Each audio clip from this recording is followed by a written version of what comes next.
Va alaykum assalom va rahmatullohi va barakatuh. Aytadilar, Tolibon bilan Pokiston nega urushyapti? Musulmonni o'ldirish kufr deyilgan-ku. Ikkalasi ham sunniylar-ku. Boshqa dushman yo'qmi urushgani yoki yahudiylar rejasi bormi o'sha yerda ham debdilar. Albatta yahudiylar va ularning orqasida turgan amerikanlar rejasi bor.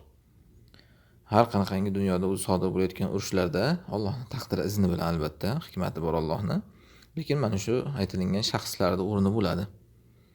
Alloh buni Qur'onda ham aytgan. Kullama awqadu narun lil harbi atfahalloh. Har qachon ular urushga o't yoqishadi, Alloh o'chiradi degan. Ular shunaqa tinimsiz urush chiqarib turadi hamma joyda. Albatta bu degani dunyo ularning xohishiga ko'ra yuradi degani emas, chiqaraveradi buzg'unchilikni. Lekin Alloh buni o'zi hikmati uchun taqdir qiladi. Mana shayton ham tinimsiz fitna qiladi, lekin shaytonning hamma fitnasi zaif degan Alloh. Bu mu'minga zarar bermaydi. Faqat unga ergashadiganlarga zarar beradi. Bu ham shunga o'xshaydi demoqchimiz. Endi bu yerda urushni chiqarayotganlar amerikanlar. Sababi mana yaqinda Tramp Afg'onistonda bir bazani amerikanlarniki u yer biz qaytib olishimiz kerak dedi. Va unga Tolibon tabiiyki raddiya qildi. Bilganini qilib buni qaytib bermaymiz dedi. Va endi tabiiyki ular qarab o'tirmaydi bu narsaga. Shuning uchun Pokistonni ishga soladi. Pokiston Amerikaning quli.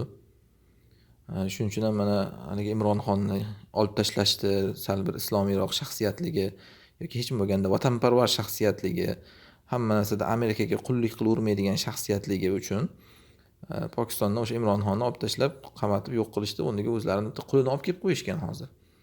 Pokistonga doim Amerika yerga qo'llab-quvvatlab keladi, yordam beradi. Masalan, shuning uchun ham qarasangiz, Saudiya Arabistoni bilan ularning aloqalari ham yaxshi. Chunki Saudiya Arabistoni ham xuddi shunday Amerikaning qo'l ostidagi davlat. Bular ham xuddi shunaqa Pokiston ham. Va shuning uchun endi amerikanlar Pokistonni ishga solib va boshqasini ishga solib, o'sha yerda yana Afg'onistonga kirishdi yoki o'sha bazani olishni istaydi. U yerdagi bazadan nima qiladi desangiz, Xitoyga urush qilish uchun, Xitoyga Tolibonlar Afg'oniston Xitoyga yaqinlashishligini oldini olish uchun. Shu uchun bu yerda ular bir bahona qilib Tolibonga yo urush qilishni istashadi yoki urush qilishga agar quvvati yo'q bo'lsa, kuchi yo'q bo'lsa, jig'iga tegib shu asabini buzib turishni istaydi. Ya'ni biz ham bormiz degandek, bizni ham maydondan chiqarib olmanglar degandek nimadir shunaqa signal berib turadi doimo. Toki o'sha to'liq bir tomonga o'tib ketmasin yer yuzidagi davlatlar, ular o'zining nufuzini ko'rsatib tursin. Shuning uchun shunaqangi yoqdan otishmalar paydo qilib turishadi. Va endi yahudlarda ham maqsadi bormi? Yaqinda yahudlarda bir siyosiylari yozdi-ku. Men qarab bu narsadan quvonaman. Ey Xudo, o'zing zolimlar bilan halok qilgin deb duo qildi o'zicha.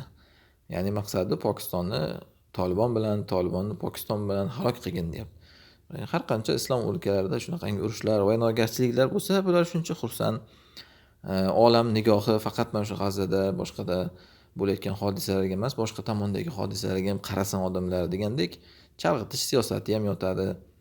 Ko'p maqsadlar uni ostida albatta. Va biz mintaqalardagi odamlarda ham ehtimol shu orqali qo'rqitishni istashadi. Ya'ni mana sening yurtingda ham mana shunaqa bo'lib ketadi, bizni himoyamizga o't degandek maqsadlari ko'p. Lekin aytdik, la tajri riyah bima tashtahi sufun deydi. Shamollar, kemachilar ishtaha qilgan tomonga qarab ismaydi. Ya'ni bularda shu rejasida ketavermaydi. Hamma narsa Allohning tadbiri bilan.